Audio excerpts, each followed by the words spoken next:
اللہ فرماتے ہیں اللہ ستار العیوب ہے، ہر عیب پہ پردہ ڈال دیتا ہے، گناہوں کو چھپاتا ہے کہ جتنے گناہ چھپ کے بھی کرتے ہو اللہ ان کو چھپا دیتا ہے کہ اگر لوگوں کو تمہارے گناہ معلوم ہو جائیں تو کوئی انسان دوسرے کی شکل دیکھنا گوارا نہ کرے۔ کہ یہ جو ملائکہ ہماری فضا کے اندر ہوتے ہیں بعض اوقات اذیت محسوس کرتے ہیں کہ پروردگارہ یہ کتنا گنہگار بندہ اس نے گناہ کیا، کہ لیکن اللہ سبحانہ و تعالیٰ کہتے ہیں خبردار ابھی گناہ لکھنا مت، نماز کا وقت آنے والا ہے، یہ بھی توبہ کر لے گا۔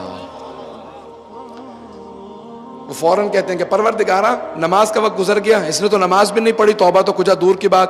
کہتا نہیں ابھی ایک اور نماز آنے والی ہے، یہ میرا بندہ ہے۔ کہ وہ اتنا رحمان و رحیم ہے، فرشتے کہتے رہتے ہیں پروردگارہ گناہ لکھ لوں، وہ کہتا رہتا ہے خبردار ابھی نہ لکھنا، رات آنے والی ہے، ابھی آرام تھوڑا کر رہا ہے، یہ رات سے پہلے توبہ کر کے سوئے گا۔ کہ جب وہ رات کو پھر بھی توبہ نہیں کرتا تو اللہ کہتا ہے نہیں ابھی صبح اٹھ کے توبہ کر لے گا، وہ گناہوں کو رکواتا رہتا ہے۔ ایک ایسا وقت آتا ہے کہتا ہے لکھ لو۔ کہا تم نے غور نہیں کیا وہ پروردگار کتنا رحمان ہے، ملائکہ کو روکتا رہتا ہے اپنے گنہگار بندے کی محبت میں۔ مولا فرماتے ہیں مومن بھی تب تک مومن نہیں بنتا جب تک کہ اس میں 3 صفات نہ آ جائے، اور پہلی صفت یہی ہے کہ اپنے رب کی یہ صفت نہ رکھتا ہو کہ اگر کسی کا عیب دیکھے گناہ دیکھے تو اس پہ پردہ ڈال دے، چھپا دے۔ کہ اگر کسی کے ایک گناہ پہ پردہ ڈالو گے اللہ 1000 گناہوں پہ پردے ڈالے گا۔ کہ وہ بڑا ستار العیوب ہے، کہ مومن کی ایسی عادت ہونی چاہیے کسی کا پردہ چاک نہ کرے، ہمیشہ گناہوں کو چھپائے۔ عزیزان گرامی، امیر المومنین کے پاس ایک آدمی آیا، میں گناہ نہیں بتاؤں گا۔ آنے کے بعد اس نے کہا یا علی زنیتو، مولا کچھ لکھ رہے تھے، سر اٹھا کے نہیں دیکھا، مولا کائنات ہے۔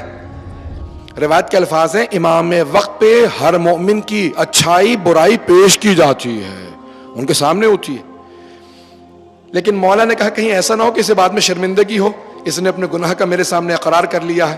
تو مولا نے سر اٹھا کے نہیں دیکھا کہ تو گنہگار ہے؟ مولا نے کہا نہیں تجھے گناہ کی اہمیت کا نہیں پتا تھا کتنا بڑا گناہ ہے اس لیے تو نے گناہ کر لیا۔ کہا نہیں مجھے پتا تھا، یعنی مولا اس کو چھوٹ دے رہے ہیں۔ کہا نہیں میں جانتا تھا یہ بہت بڑا گناہ ہے پھر بھی میں نے گناہ کیا۔ مولا نے کہا اچھا چلا جا کل دیکھوں گا، پھر اگلے دن واپس آ گیا۔ کہا یا علی میں کل آیا تھا، میں نے بہت بڑا گناہ کیا، گناہ کبیرہ میں سے ہے، آپ نے مجھے جانے دیا تھا۔ مولا نے کہا نہیں تیری شادی نہیں ہوئی ہوئی، تجھے معلوم نہیں ہے۔ کہا نہیں مجھے سب پتا ہے، میری شادی بھی ہوئی ہوئی ہے۔ مولا نے کہا اچھا چلا جا کل دیکھوں گا۔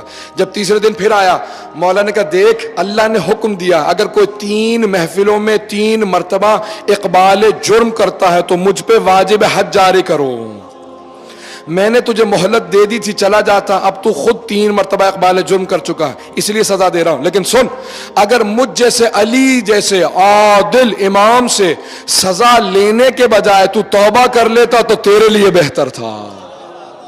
کتنے پیارے امام ہیں، کتنے عظیم مولا ہے۔ کہ لیکن اب سن کیونکہ میں عادل ہوں، اب جب میں تجھے سزا دوں گا نا تو پھر تو پاک ہو جائے گا، اب تیرا کوئی گناہ باقی نہیں رہے گا۔ مولا نے اسے سنسار کیا، اس کے بعد پھر خود جنازہ پڑھایا، خود اس کو دفنایا اپنے ہاتھوں سے۔